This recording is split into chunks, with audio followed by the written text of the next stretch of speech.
RTV app వార్తల్ని క్షణాల్లో చదివే అవకాశం ఉంటుంది. ఒక న్యూస్ పేపర్, ఒక టెలివిజన్ ఛానల్ మీ చేతుల్లో ఎప్పుడూ ఉంటాయి.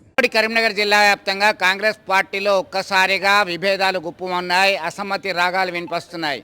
ఇదేంటని ప్రశ్నిస్తే ఖచ్చితంగా కాంగ్రెస్ పార్టీ జాతీయ పార్టీ, దీనిలో ఇంటర్నల్ డెమోక్రసీ ఉంటుంది, అంతర్గత ప్రజాస్వామ్యం ఉంటుంది అని అనాదిగా చెప్తున్నటువంటి వ్యాఖ్యలు మనకు విదితమే. అయితే గత శాసనసభ ఎన్నికల్లో సంవత్సర కాలమైంది. ఎన్నికలు నిర్వహించిన తర్వాత 13 అసెంబ్లీ స్థానాల్లో 9ని కైవసం చేసుకొని ప్రభంజనం సృష్టించారు. ఈ క్రమంలో కరీంనగర్ అసెంబ్లీ నియోజకవర్గానికి వచ్చేసరికి కాంగ్రెస్ పార్టీ తరఫున కురుమల్ల శ్రీనివాస్ ఎమ్మెల్యే అభ్యర్థిగా నిల్చొని కంటెస్ట్ చేయడం జరిగింది. ఈ క్రమంలో కాంగ్రెస్ పెద్దలు ఈయనకు హామీ ఇచ్చారంట, ఇక ఇంటర్నల్గా ఎక్స్టర్నల్గా అన్ని వ్యవహారాలు నువ్వే ఈ అసెంబ్లీ నియోజకవర్గంలో నీ ద్వారానే నిర్వహించడం జరుగుతుంది అని చెప్పి.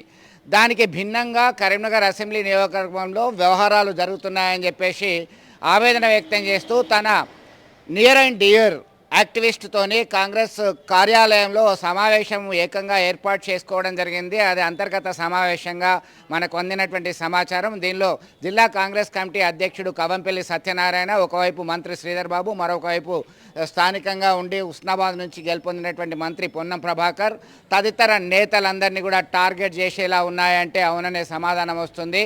నాకు తెలియకుండా మార్కెట్ కమిటీ కావచ్చు, ఇతరత్ర స్థానిక సంస్థలకు సంబంధించి కావచ్చు, అనేక అంశాల్లో పదవులు పందేరం జరుగుతుంది, నాకు ప్రాధాన్యత తగ్గుతుంది, నేను ఉన్నట్ట లేనట్ట, నా పరిస్థితి ఏంటి అనే ఆవేదన తన కార్యకర్తల ఎదుట చెబుతూ వాపోయినటువంటి పరిస్థితి. ఇక ఆమె తుమి తేల్చుకుందాం, తాడో పేడో తేల్చుకోవడానికి రంగం సిద్ధం చేసుకుంటున్నా అనేటువంటి కోణంలో చర్చ జరుగుతుంది. ఈ క్రమంలో కార్యకర్తలు ఆయనకు అండగా నిల్చున్నట్టుగా సమాచారం అందుతుంది. మొత్తం మీద దీనిపైన ఆన్ రికార్డ్ మాట్లాడడానికి ముందుకు రావట్లేదు. అయినప్పటికీ కాంగ్రెస్ పార్టీని భుజాన వేసుకొని, ఆ జెండాను భుజాన వేసుకొని మోసినటువంటి కార్యకర్తలకి ప్రాధాన్యత ఏంటి, కొంతమంది పెద్దల వ్యవహార శైలి వల్ల రాబోయే స్థానిక సంస్థల ఎన్నికల్లో పార్టీ పరిస్థితి ఏ విధంగా ఉండబోతుంది, మాకు ప్రాధాన్యత దక్కుతుందా లేదా, ఏ విధంగా ముందుకెళ్తాం అనేటువంటి కోణంలో చర్చ జరుగుతుంది. దీని వెనుక ఆర్థిక వ్యవహారాలు సైతం ఒక ప్రధానమైనటువంటి కారణంగా భావించవచ్చు. దీనికి సంబంధించి ఇంటర్నల్గా మేధోమథనం జరుగుతుంది. అసలు ఏం జరుగుతుంది అనేటువంటి కోణంలో ఇప్పటికే